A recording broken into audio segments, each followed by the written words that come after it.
공정거래위원회가 전속 고발제를 폐지하기로 했습니다. 1980년 공정거래법이 제정된 지 38년 만에 큰 변화인데요. 공정위가 고발을 하지 않아도 담합 사건 등에 대해서 검찰이 수사에 나서게 됩니다.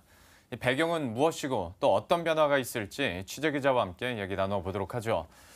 이재경 기자, 사실 전속 고발제 폐지라는 게 처음 나온 얘기는 아니고요. 이전에도 있었는데 이번에 폐지된 것은 어떤 부분에서 예전과 가장 크게 다를까요?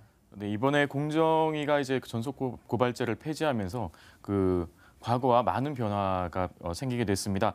공정위가 소관하는 사건 대표적인 것이 담합인데요. 예. 이런 사건에서 공정위가 검찰에 고발을 하지 않으면 검찰이 수사를 할 수가 없었습니다. 공정위가 과징금 부과만 하고 검찰 고발을 하지 않아서 형사처벌을 안 받는 경우도 있었다는 얘기죠. 그런데 이번에 이제 전속 고발권을 폐지하면서 검찰에서는 공정위 고발 없이도 이제 수사를 할 수 있게 된 겁니다. 예. 그동안 이제 검찰 고발이 잘 없었다고 해서 불만이 많이 제기됐었습니다. 그래서 과거에는 고발 요청제라는 걸 도입한 적도 있습니다. 공정위에서는 2013년에 고발 요청제라는 걸 도입하면서 이것이 전속 고발권 폐지다라는 얘기까지 했었는데요. 내용은 그렇습니다. 조달청이나 중소기업청, 감사원에서 고발 요청을 하면 공정위가 무조건 고발을 하게 됐었습니다. 예. 하지만 실제로 고발 요청했던 것이 2014년 9월에 중기청이 고발 요청을 한 적이 있었고 그렇게 시행이 됐던 적도 있지만 그런 사례는 많지 않았고요. 어쨌든 공정위가 검찰에 고발을 해야 되는 절차가 여전히 남아 있어서 전속 고발제 폐지는 아니었습니다. 예. 이번에 완전히 폐지하게 된 겁니다. 예. 근데 이런 전속 고발제 폐지한 배경을 두고 공정위 스스로 초래한 결과다라고 얘기가 나오는 것이 예전에 이제 암암리에 공정위 퇴직자들이 대기업으로 이렇게 이동한 후에 억대 연봉 받고 이런 경우가 있었지 않습니까? 그런데 딱히 이걸 제대로 처벌을 하지 못했었는데 이것 때문에 좀 불거진 문제다라는 해석들도 나오더라고요. 예, 결국 이제 공정위가 자승자박을 한 꼴이 됐는데요. 네. 그동안 공정위가 퇴직한 직원들의 재취업을 해왔던 겁니다. 그걸 이제 대기업들에게 취업을 하게 해라. 그다음에 대기업에서 억대 연봉을 줘라라고 하고 예.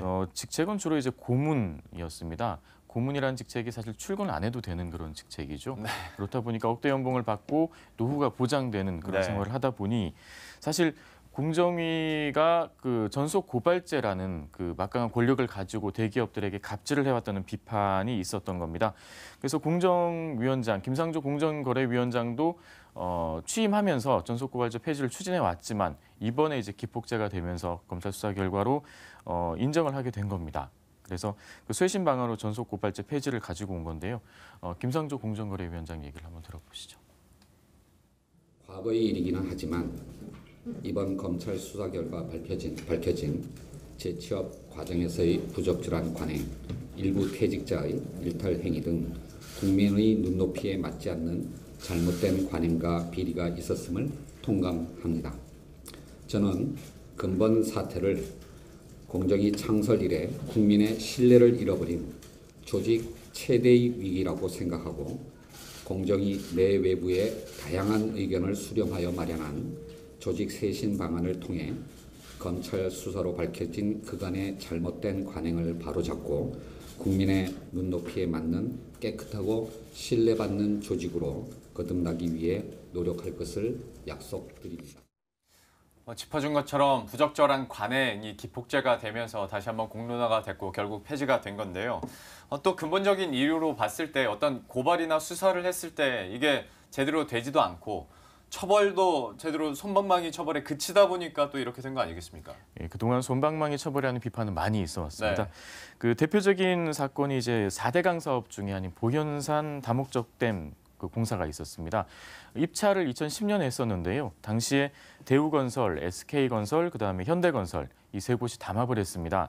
그래서 공정위가 2015년에 이 담합권에 대해서 과징금 부과를 했습니다. 과징금은 총 101억 원이었습니다. 예. 101억 원이라고 하면 꽤 큰 숫자긴 한데요.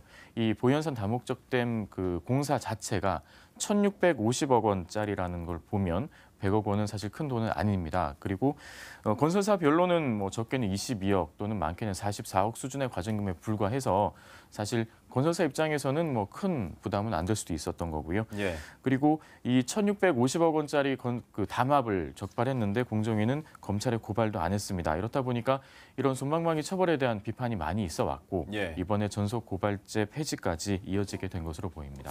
그런데 이제 궁금한 점이 전속 고발제가 폐지되고 나서 어떤 중대한 사안이 생겼을 때 공정위와 이제 검찰의 수사가 좀 겹칠 수도 있다라는 생각이 들거든요. 그러면 이 안에서 역할 분담하는 건 또 다른 문제일 것 같은데 이건 어떻게 조율이 가능합니까? 예, 사실 그 기업들 입장에서는 그 양쪽의 수사를 동시에 받아야 되는 부담 또는 그렇죠. 양쪽에서 언제 또 찾아올지 모른다는 두려움이 있을 예. 수밖에 없습니다.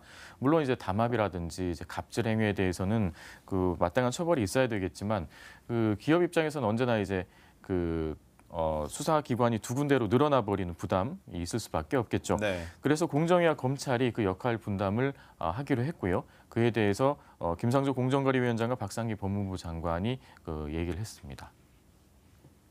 최근 담합 사건은 리니언시, 즉 자진 신고 정보에 의존하는 바가 큽니다. 이러한 점을 고려하여 대부분의 자진 신고 사건은 공정위가 우선 조사하도록 하였습니다.